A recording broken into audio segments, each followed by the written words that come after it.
If you walk through the streets of central London today, you will see monuments to the heroes of the Second World War. You will see statues of Winston Churchill and memorials to the brave pilots of the Royal Air Force. The story we tell ourselves about that war is a simple and heroic one. We are taught that Britain stood alone against the Nazi war machine. We are taught that the British people sacrificed everything and spent every penny they had to defeat fascism. We are taught that by 1945, Britain was bankrupt to noble ruin, that it spent its wealth to save the world. But there is a different version of this story. It is a version that you will not find in the school books of Harrow or Eton. It is a version that is remembered with bitterness in the villages of Bengal and the cities of Cairo. In this version of the story, Britain did not go broke fighting the war. Instead, Britain found a way to make someone else pay for it. They ran up a massive tab on a credit card that belonged to their poorest subjects. They financed the war by extracting a forced loan from their colonies, and then when the war was over, they refused to pay it back. This is the story of the sterling balances. It is the story of how the British Empire conducted the greatest financial heist in history, extracting trillions of dollars from India and Egypt to subsidize the British economy.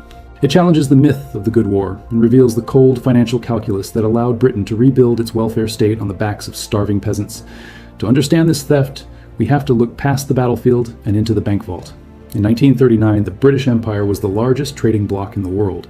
It was tied together not just by the Royal Navy, but by a currency system known as the sterling area. The rules of this system were simple but rigorous. All the colonies from India to Malaya to Nigeria had to hold their national reserves in British pound sterling. They were not allowed to hold gold or US dollars. They had to bank in London. This meant that the financial heart of the empire was the Bank of England. When the Second World War began, Britain faced an immediate financial crisis. Modern war is incredibly expensive. You need steel, you need oil, you need rubber, and you need millions of tons of food to feed your armies. Britain is a small island. It did not have these resources. It had to buy them. In the early days of the war, Britain used its gold reserves to buy weapons from the United States. But the gold ran out very quickly. By 1941, Britain was technically insolvent. It could no longer pay cash for the tools of war. This is where the looting began. The British government realized that while they could not force the United States to give them free supplies, they could force their colonies to do so. The crown jewel of the empire was India. India was not just a source of soldiers, it was a massive producer of textiles, steel, food, and raw materials. The British government needed these Indian goods to fight the war in North Africa and the Middle East. But they did not have the money to pay the Indian producers. So they invented a financial mechanism that was ingenious and ruthless. It worked like this. When the British Army needed uniforms or rice or steel from India, they would place an order with the Indian government. The Indian government would pay the local Indian producers in rupees, the local currency. But the British government did not pay the Indian government back in rupees. They did not pay them back in gold. Instead, they simply made a bookkeeping entry in the Bank of England in London. They credited India's account with pounds sterling. On paper, this looked like a fair transaction.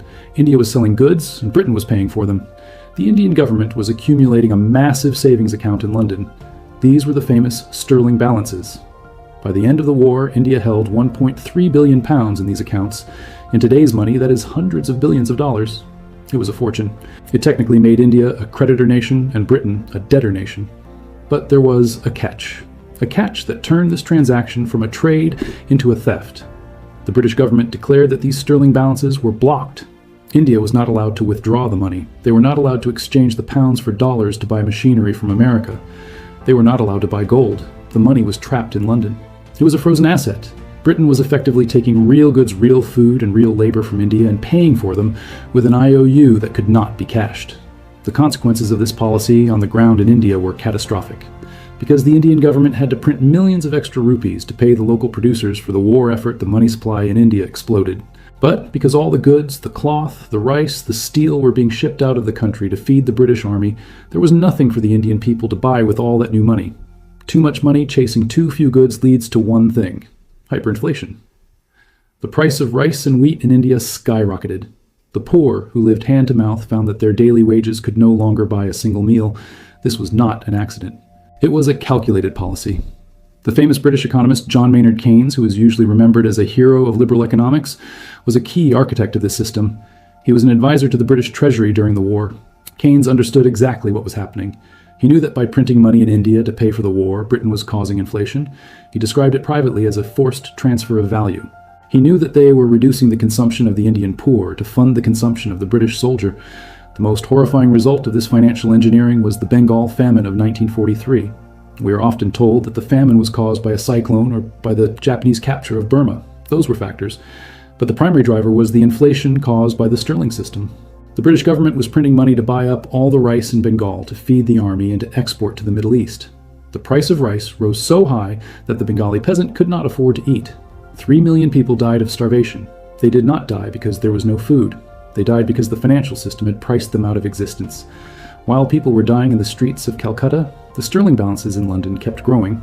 Every sack of rice that was taken from a starving village added a few more digits to India's bank account in England. It is a grotesque image, a mountain of wealth accumulating in the Bank of England that was literally built on the starvation of the Empire's subjects. The British officials in Delhi and London were aware of the suffering. The Viceroy of India, Lord Linlithgow, wrote secret letters to London warning that the financial burden on India was becoming unbearable. He warned that they were breaking the back of the Indian economy. But Winston Churchill and his cabinet ignored the warnings. Their priority was defeating Hitler. If India had to be squeezed dry to pay for the victory, so be it. Churchill famously dismissed the famine, saying that Indians bred like rabbits. He viewed the debt Britain was accumulating to India not as a legitimate financial obligation, but as a strange anomaly. He could not believe that Britain, the master, should owe money to India, the servant. By 1945, the war was over. Britain had won. But the financial reckoning had arrived. The United Kingdom owed its colonies a staggering amount of money. The total sterling balances owed to India, Egypt, Ireland, and other countries amounted to over £3 billion. This debt was larger than the entire gross domestic product of Britain. It was a crushing burden. The leaders of the newly independent nations expected to be paid. India was on the verge of independence. The Indian leaders like Nehru and Gandhi looked at those balances as the seed capital for their new nation. They planned to use that money to build factories, dams, and schools. They believed that Britain, having forced them to sacrifice so much for the war, would honor its debt. They were wrong. The betrayal began almost immediately. In the negotiations that followed the war, the British government made it clear that they had no intention of paying the full value of the debt. They began a campaign to discredit the debt itself. Leading British figures argued that the debt was unfair to Britain.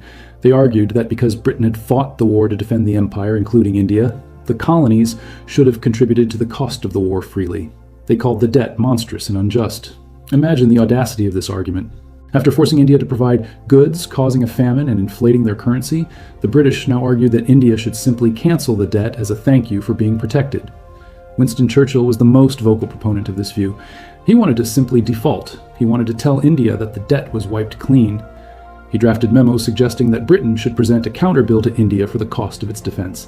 But the new Labour government, led by Clement Attlee, realized that a total default was impossible. It would destroy confidence in the British pound forever. If Britain simply refused to pay its debts, no one would ever trust the City of London again. They needed a more subtle way to steal the money. They needed to find a way to default without calling it a default. They turned to the United States for help. In 1946, Britain was negotiating a massive loan from America to rebuild its shattered economy. The Americans were skeptical. They looked at the massive sterling balances owed to India and Egypt, and they worried that if they loaned money to Britain, Britain would just use it to pay back the colonies. The Americans wanted Britain to default too. They wanted the sterling balances written off so that Britain could become a strong trading partner for the US. But the Indian delegation at the financial conferences fought back. They argued that this money represented the blood and sweat of the Indian people. It was not a paper profit. It was compensation for real goods that had been taken. To default on it would be a theft of unprecedented scale. The British Treasury came up with a compromise that was essentially a slow-motion default. They told India that the money would remain blocked. India could not withdraw the principal. Britain would release a tiny trickle of the money each year, just enough to pay for essential imports, but not enough to develop the country. They treated the money not as a debt that was due, but as an allowance that they would grant to their former subjects. This was the state of play as the empire began to dissolve.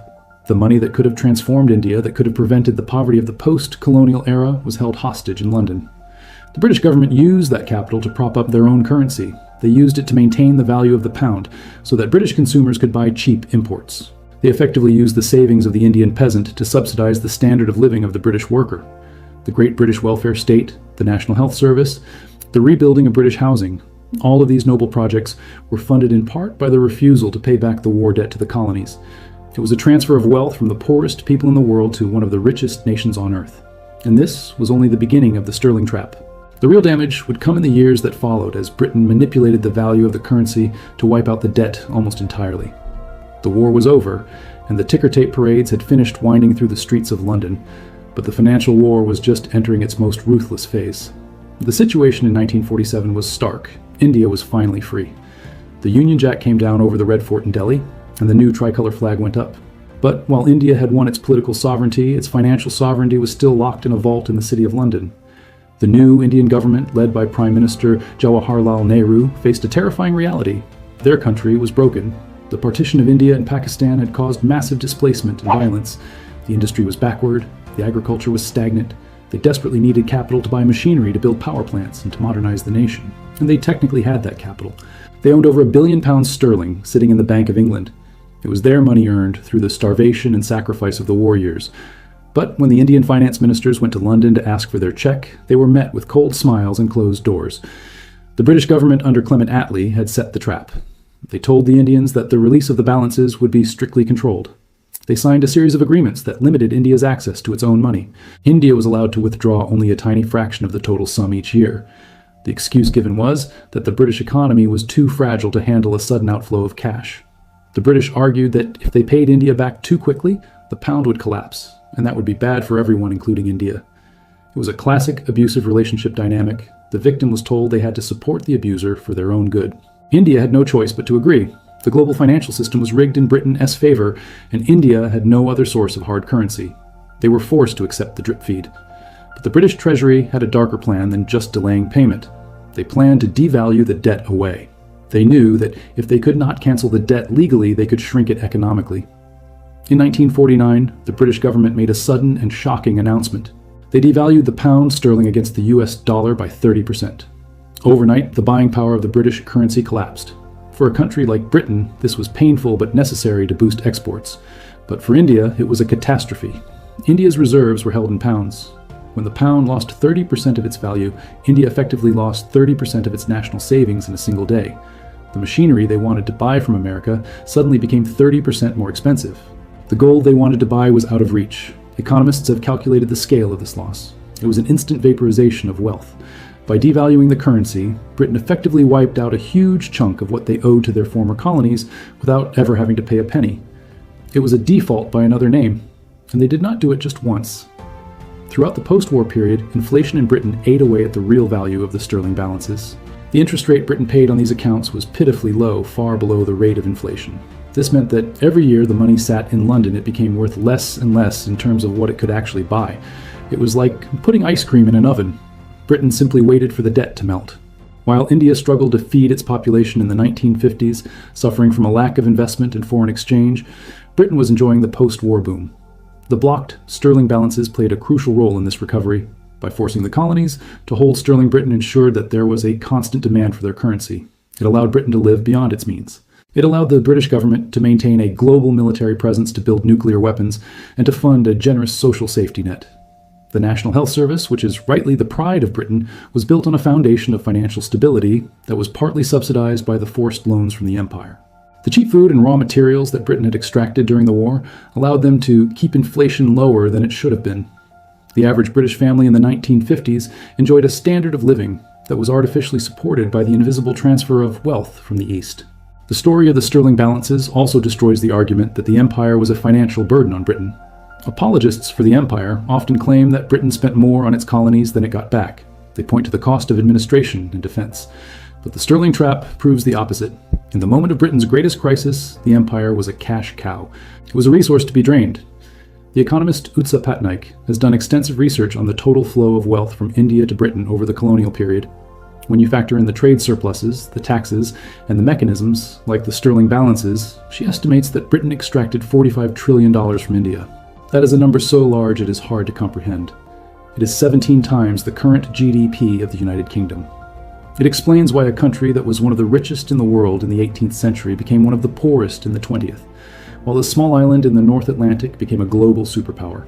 The legacy of this looting is still visible today. The infrastructure gap in India, the poverty that plagued the country for decades after independence, can be traced directly to this lack of capital. Imagine if India had been able to access that £1.3 billion in 1947. Imagine if they could have bought the best technology from America and Germany. Imagine if they could have built high-speed rail and modern universities in the 1950s. The trajectory of Asian history would have been different.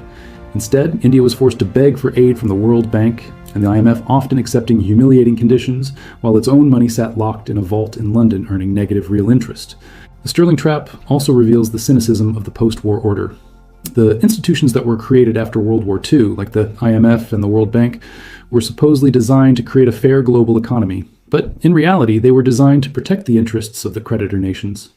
When the British negotiated the release of the balances, they often attached strings.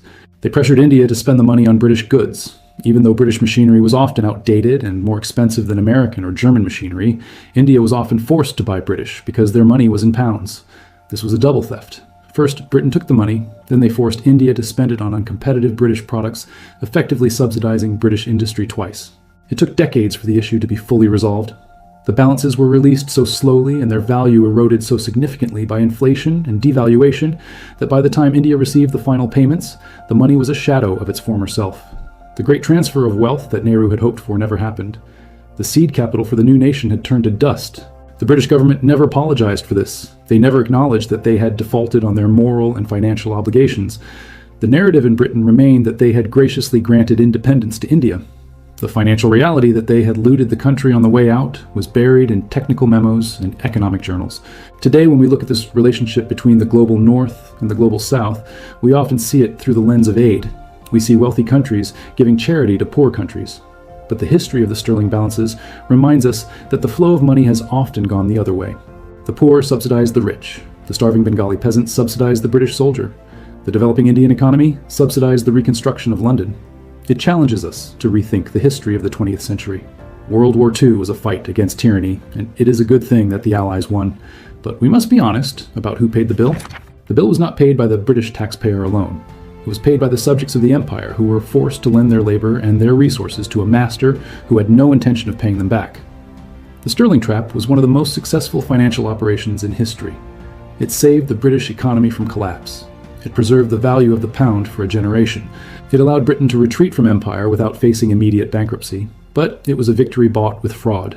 It was a swindle of imperial proportions. And it serves as a dark lesson in the power of currency. If you control the banking system, if you control the currency, you can steal more wealth with a fountain pen than an army can steal with guns. The British Empire knew this better than anyone. They realized that the ultimate power of empire was not just to rule the land, but to own the debt. And when the time came to settle accounts, they proved that the only thing more dangerous than an enemy is a friend who holds your wallet.